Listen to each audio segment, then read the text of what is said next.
Welcome to Manabadi channel. Manabadi ఛానల్లో విద్యార్థులందరికీ education ఇన్ఫర్మేషన్తో పాటు కంప్లీట్ గైడెన్స్ కూడా ప్రొవైడ్ చేయడం జరుగుతుంది. ప్రతి ఒక్క విద్యార్థికి సంబంధించిన ఎడ్యుకేషన్ అప్డేట్స్ కూడా ఇవ్వడం జరుగుతుంది. జేఈ మెయిన్స్ 2023 ఎగ్జామినేషన్ అటెండ్ అవుతున్న స్టూడెంట్స్ అందరికీ ఎంసీక్యూ క్వశ్చన్స్కి డైరెక్ట్గా 4 ఆప్షన్స్ ఉంటాయి కాబట్టి 4 ఆప్షన్స్ ఎలా సెలెక్ట్ చేయాలో తెలుసు. కానీ ఇక్కడ అందరు స్టూడెంట్స్ కన్ఫ్యూజ్ అవుతుంది, క్లారిటీ మిస్ అవుతుంది. ఏంటంటే numerical value answers, decimal values ఎలా రాయాలి అనేది అందరు స్టూడెంట్స్కి ఉన్న డౌట్. ఆన్సర్ చేయడం విషయంలో చాలా క్లారిటీ మిస్ అవుతుంది. సో ఇప్పుడు ఈ వీడియో ద్వారా దీనికి సంబంధించి క్లియర్ కట్ క్లారిఫికేషన్ అయితే ఇస్తాను. వీడియో స్కిప్ చేయకుండా చూడండి, లైక్ చేసి తప్పకుండా షేర్ చేయండి.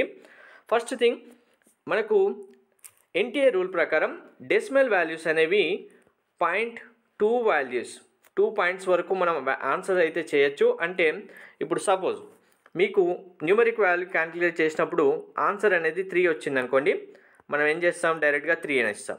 ఇన్ కేస్ 3.1 వచ్చింది అనుకోండి, ఏం చేస్తాం, 3.1 కాబట్టి 3.1 ఇచ్చేయాలి డైరెక్ట్గా. 3.12 వచ్చింది ఆన్సర్, సపోజ్ 3.12 ఇవ్వాలి.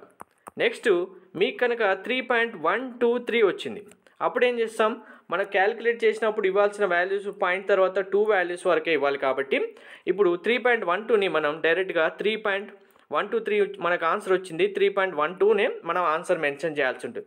లేదు నాకు ఇంకా 3.1247 వచ్చింది, అప్పుడైనా కూడా మనం చేయాల్సింది 3.12నే ఇవ్వాలి. కానీ ఇంకొకటి ఉంటుంది, మనం రౌండప్ చేయాల్సిన వాల్యూస్ వస్తాయి. ఇన్ కేస్ ఒకవేళ మీకు రౌండప్ చేయడానికి పాసిబిలిటీ ఉంటే అనుకోండి, రౌండప్ చేసి కూడా ఆన్సర్ చేయొచ్చు. అంటే రౌండప్ అంటే తెలుసు కదా, పాయింట్ తర్వాత వాల్యూ అనేది 5 ఉంటే రౌండప్ చేయలేము దానికంటే ముందు వాల్యూని. లేదు దానికంటే 5 కన్నా ఎబో వచ్చింది అనుకోండి, దాని ముందు వాల్యూని డైరెక్ట్గా రౌండప్ చేసేస్తాం కదా. ఇప్పుడు 3.126 వచ్చింది, 6 వచ్చిందంటే మనం రౌండప్ చేయొచ్చు కదా 2 వాల్యూని. అప్పుడు ఏం చేస్తాం, మీరు 3.12 అయినా ఆన్సర్ చేయొచ్చు.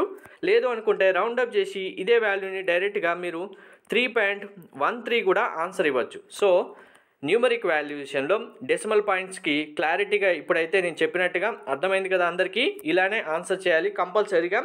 న్యూమరిక్ వాల్యూ విషయంలో మీకు డెసిమల్ పాయింట్స్ అనేవి 2 పాయింట్స్ వరకు ఇవ్వాల్సి ఉంటుంది వస్తే.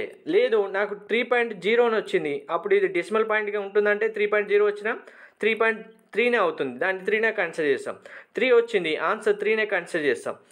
ఇన్ కేస్ 3.10 వచ్చింది, అప్పుడు ఏం చేస్తాం, ఇది 3.10 వచ్చినప్పుడు దాని ఆన్సర్ 3.1 రాసినా మనకు నో ప్రాబ్లం, 3.10 రాసినా కూడా నో ప్రాబ్లం. 2 డెసిమల్ పాయింట్స్ ఉన్నాయని 10 ఇవ్వలేదు కదా నేను అనేది ఎవరు కన్ఫ్యూజ్ అవ్వద్దు, క్లారిటీ మిస్ అవ్వద్దు. సో డెసిమల్ వాల్యూస్ అయితే ఇలా ఇవ్వాల్సి ఉంటుంది. ఇంకొకటి అందరూ క్లారిటీ మిస్ అవుతుంది ఏంటంటే, ఎంసీక్యూ క్వశ్చన్కి మరి ఆప్షన్స్ ఉన్నాయి, 1 2 3 4 సెలెక్ట్ చేస్తాం. ఇప్పుడు న్యూమరిక్ వాల్యూస్కి ఎలా ఆన్సర్ ఇవ్వాలంటే, మనకు డైరెక్ట్గా ఫిల్ ఇన్ ద బ్లాంక్స్కి డాష్ ఇస్తారు కదా, డాష్ బ్లాక్స్ ఇచ్చేస్తారు కదా, బ్లాంక్ బ్లాక్స్. ఆ బ్లాంక్ స్పేస్లోనే మీరు డైరెక్ట్గా మన మొబైల్లో ఎలా అయితే టైప్ చేసి ఆన్సర్ ఎంటర్ చేస్తున్నామో డైరెక్ట్గా ఇప్పుడు మీ సిస్టంలో కూడా కీప్యాడ్ ఉంటుంది కదా, డైరెక్ట్గా 3.13 వచ్చింది ఆన్సర్. మీరు ఏం చేస్తారు, 3.13 వచ్చేసి ఆ క్వశ్చన్ సంబంధించిన ఆన్సర్ ఎంటర్ చేస్తే సరిపోతుంది, ఆన్సర్ సేవ్ అయిపోతుంది. న్యూమరిక్ వాల్యూస్ అయితే ఇలా మీరు ఎటువంటి క్లారిటీ మిస్ అవ్వకుండా ట్రై చేయండి. ప్రతి ఒక్కరూ ఖచ్చితంగా ఆన్సర్ వచ్చేలా చూసుకోండి. Thank you.